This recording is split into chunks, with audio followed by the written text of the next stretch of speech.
I just saw red because I knew instantly that something was going on, and I could hear my voice, my name mentioned. I ran downstairs and I'd had enough then, and I said, you know, what's going on? What was the actual catalyst for, we got to split, this ain't working, we got to split? A jacket. Did a fight over a jacket really lead to the breakup of one of UK's biggest girl groups? Believe it or not, that's exactly what happened to All Saints at the height of their fame. But the drama didn't end there. From forced abortions to on-set strip demands, the story of All Saints is a roller coaster of success, scandal, and surprising comebacks. All Saints burst onto the British pop scene in the late 1990s with their cool urban style and R&B-infused hits. The group consisted of Melanie Blatt, Shaznay Lewis, and sisters Nicole and Natalie Appleton. They quickly rose to fame with chart-topping singles like Never Ever My head's spinning and Pure Shores. I'm coming, can you hear what I hear? But behind the scenes, tensions were brewing that would eventually tear the band apart in spectacular fashion. The group's journey began in 1993 as a trio with Melanie Blatt, Shaznay Lewis, and Simone Rainford. They went by the name All Saints 1975 after the recording studio where they met. The girls started out doing session work for other artists before releasing their own promotional single, Silver Shadows, in 1994. The first time I ever met Shaznay and Melanie was through Ron. They came down to the studio one day, and that was the first time I ever met the two girls. It was back in '94. Once we'd demoed the single, we signed up within a week. So it was really exciting. I mean, we couldn't believe it. I mean, Shaznay was always saying, do you think, Shaznay was always saying, do you think we'll get a deal? Do you think Ron will get us a deal? And I used to say, yeah, he's fine. But things took a dramatic turn when Simone overheard Melanie and Shaznay talking to their A&R rep about her behind her back. In a fit of rage, Simone grabbed a fire extinguisher off the wall to spray everyone down. She stormed out of the office and left the group soon after. Talk about a fiery exit. As soon as I heard their voices downstairs talking to the A&R man, that was it. I just thought, I just saw red because I knew instantly that something was going on, and I could hear my voice, my name mentioned. So I ran downstairs and I'd had enough then, and I said, what's going on? And then we just started, arguing, and Simon Aldridge was in between us like this, trying to get us away from each other. It's like, no, there was a fire extinguisher there. No, I was trying to get it away from the wall so I could let it off, but it wouldn't go off. I was pulling it, but it still wouldn't move off the wall. And I was trying to pull the thing off so it would just squirt everywhere. Anyway, that argument went on and it instigated other things after that, so that was one of the fights. With Simone gone, Melanie reconnected with her old school friend, Nicole Appleton. Nicole's vocals impressed the remaining members, so they invited her to join. Nicole's older sister Natalie also came aboard, completing the foursome we know as All Saints. But getting Natalie to join wasn't easy. She was initially more interested in managing the group and was hesitant to leave her young daughter behind while touring. It took some convincing from her parents before she finally agreed to become a full-fledged member. The newly formed All Saints signed with London Records in 1997 and quickly shot to fame. Their debut single, I Know Where It's At, was a top 5 hit in the UK and even cracked the top 40 on the US Billboard Hot 100. But it was their second single, Never Ever, that catapulted them to international stardom. The song topped the charts around the world, going number 1 in the UK, Australia, and Scotland. It even became a top 5 hit in the notoriously tough US market. The track went double platinum in the UK alone and earned the group 2 Brit Awards. And the winner is All Saints! I'm so embarrassed. I just want to say thank you to everybody who bought in. And it's funny how something good can come out of such a bad situation. We work so hard, and I give enough respect to everybody who gets up in the morning and knows what they want to do with their life and fights hard for what they want. Thank you very, very, very, very much. All Saints captured fans with their down-to-earth style, often performing in simple tops, combat trousers, and trainers.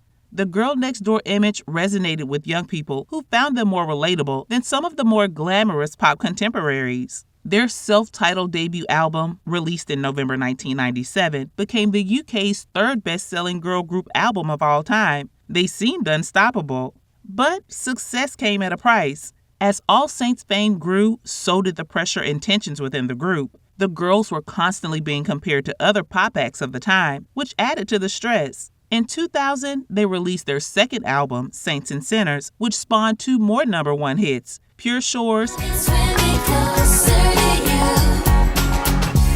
and Black Coffee. The album itself topped the UK charts and went double platinum. On paper, things couldn't have been better. However, behind the scenes, cracks were starting to show. The same year their sophomore album dropped, the Appleton sisters and Melanie made their big screen debut in the black comedy crime film, Honest. Have a good holiday, Dougie. How did you know I'd been on one? Suntan's a bit of a rarity around these parts. While the movie generated buzz for Nicole and Natalie's topless scenes, it was universally panned by critics. Some even labeled it as one of the worst films of all time. Not exactly the Hollywood breakout they were hoping for. In 2001, at the height of their popularity, the band shocked fans by announcing they were taking a break. In reality, it was a messy breakup. So, what really happened? Well, remember that jacket we mentioned earlier? According to Melanie Black, the catalyst for All Saints' split was an argument over who would wear a particular jacket for a photo shoot. Yes, you read that right. A jacket. What was the actual catalyst for, we got to split, this ain't working, we got to split? A jacket. Is that true? I mean, I've heard about Yes, it's true. It's true. You were at a photo shoot and there was a jacket. We were at a TV show, like a proper show. Oh, right, a It was like TV show. big, and it was. Everyone got a jacket, and then in the end, someone wanted to swap, and someone didn't, and that was that. Who were the people who wouldn't swap? You These two? two. But that was like they said, it was the icing on the cake. So it could have been, it could have been a hairpin. Do you know where the jacket is now? The jacket is in one of my wardrobes at home. Can you believe it? A multi-platinum selling girl group torn apart over outerwear. Of course, the jacket was the final straw. The band had been struggling with internal conflicts for a while. They revealed that by the end, the girls could barely stand to be in the same room together. I think we're all kind of like happy with the fact that we did end it because we didn't get on. It's not like we tried to carry on, do it just for the money. So that would have been worse, you think? Yeah, definitely. I mean, we couldn't be in the same room anymore. We thought, it, let's go home. So it was as bad that's as what we that? did. It was really that bad? Towards the end, yeah. Yeah, we had separate dressing rooms, makeup, we travelled separately. It was not good at all. You could cut the atmosphere with a knife if you walked in. After the split, the drama continued. Nicole and Natalie Appleton formed their own duo called Appleton, Don't worry, 'cause I'll always be there for you. and released a tell-all autobiography titled Together. The book included some shocking revelations about the dysfunctions and rivalry within All Saints. One of the most heartbreaking stories involved Nicole being pressured to abort her baby with then-fiancé Robbie Williams. According to Nicole, her record company pushed her to terminate the pregnancy to keep the band's momentum going. She later said the decision tore her apart and damaged her relationship with Robbie beyond repair.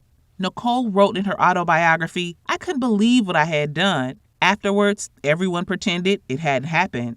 The emotional toll of this experience was immense, and it shed light on the darker side of the music industry, where personal lives are often sacrificed for career success.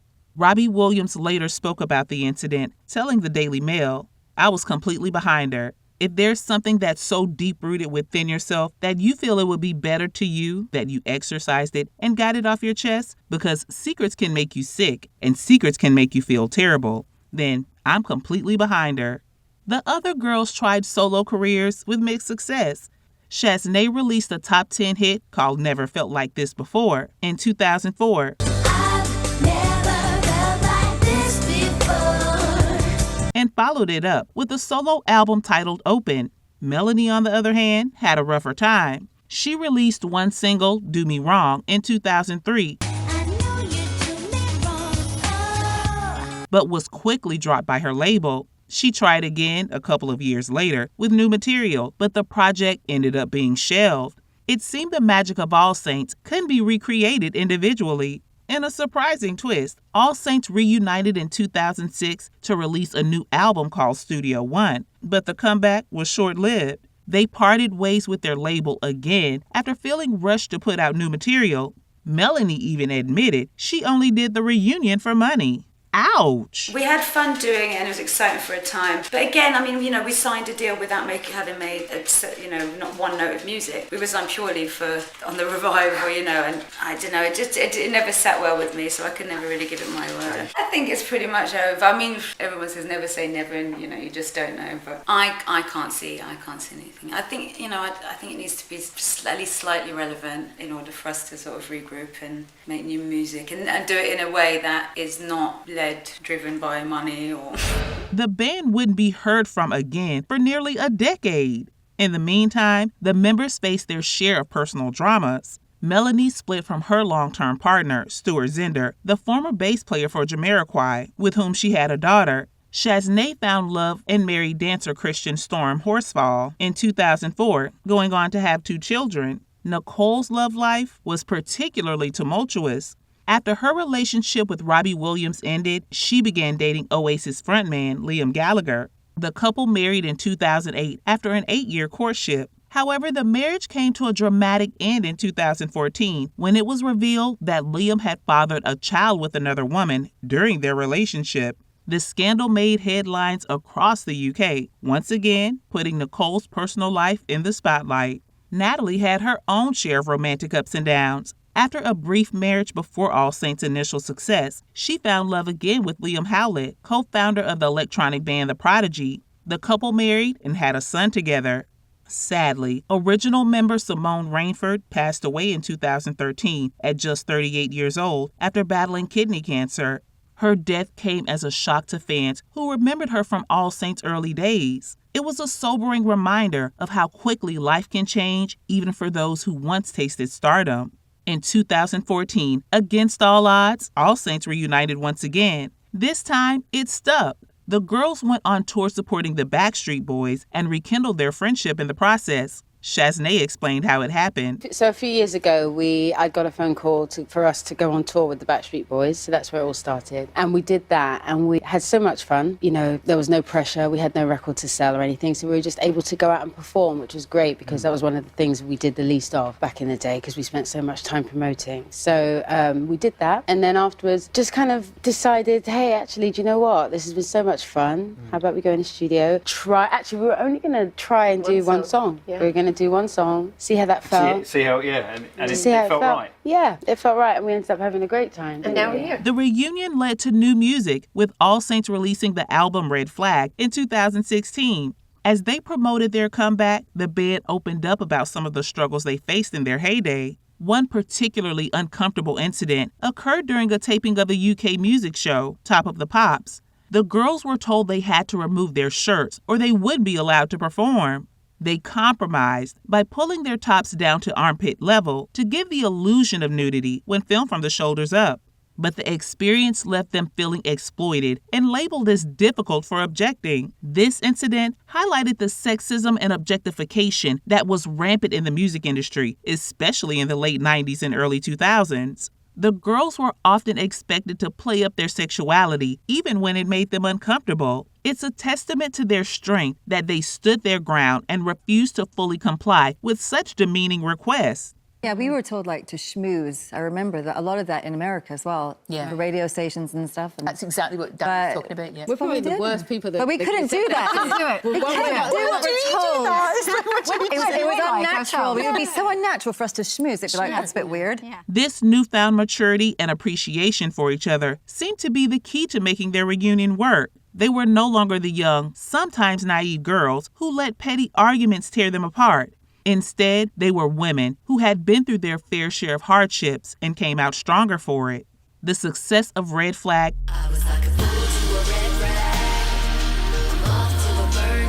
proved that there was still an audience hungry for All Saints music. The album debuted at number 3 on the UK Albums Chart and received positive reviews from critics.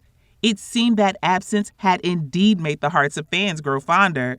Riding on this wave of success, All Saints released another album, Testament, in 2018. Shaznay reflected on how far they've come. It feels like we've come full circle, and it feels like an album that, in terms of how it was made and, you know, what was behind making it, is very much similar to the first album. Love Lasts Forever. That song was produced by Carl Gordon, and I wrote it inspired by my son, about how our kids, how they grow and they change and they have to go out into the big wide world, but we're still here as parents and as family, you know, all that kind of stuff. Yes. Despite their rocky history, All Saints have carved out a unique place in pop music. With a collective net worth of £30 million, they've outlasted many contemporaries and proven it's possible to overcome even dramatic breakups. Their legacy, resilience. All Saints will be remembered for hits like Never Ever and Pure Shores, but also as a cautionary tale about fame's pressures on young women in the music industry. From forced abortions to being asked to strip on TV, they experienced stardom's dark side firsthand, yet they emerged as advocates for better artist treatment. Today, All Saints continue performing and balancing band commitments with motherhood. Their story is a roller coaster of success, scandal, and redemption. From humble beginnings to chart toppers, breakups to comebacks. Who'd have thought 4 London girls would create such an enduring pop legacy while fighting over jackets and dodging strip requests? In the fickle world of pop, All Saints prove that sometimes time apart leads to a stronger reunion. Their journey from squabbling bandmates to supportive friends is nothing short of miraculous. As Shaznay wrote, love lasts forever, a sentiment that rings true for All Saints, both on and off stage.